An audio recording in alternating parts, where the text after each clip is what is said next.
Om Shanti.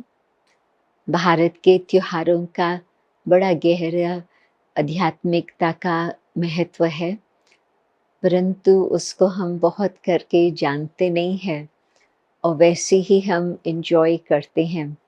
Celebration है तो अवश्य क्यों न एंजॉय करें, परंतु जब हम उसके भाव अर्थ को समझते हैं तो उस सिग्निफिकेंस के आधार पर जिस तरह से हमारा सेलिब्रेशन होता उनमें उसमें और ही एक बहुत सुंदर रूपरेखा हो जाती।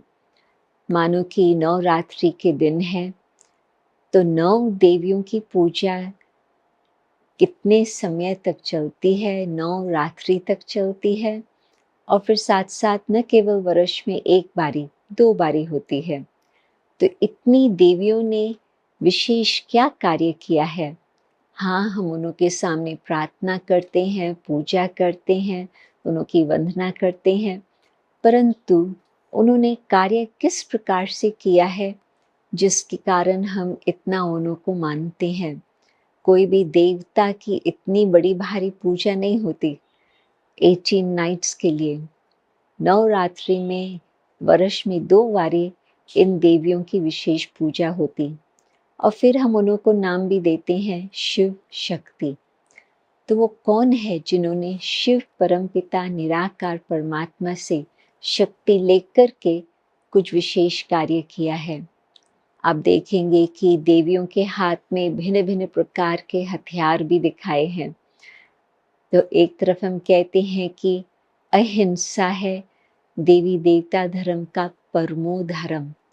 तो ये कोई हिंसक वृत्ति वाली बातें नहीं है, परंतु देवियों ने विश्व से असुरों को भगाया अथवा असुरों के ऊपर जीत प्राप्त की।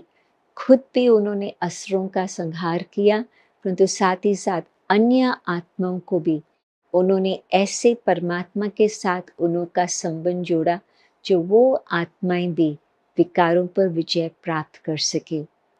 आसुरी मनुष्यों के लिए ही कहा जाता है जिसके अंदर आसुरी संस्कार हो, और दूसरी तरफ हम कहेंगे देव आत्माएं जिन्हों के अंदर दैवी गुणों की संस्कारों की भावना हो।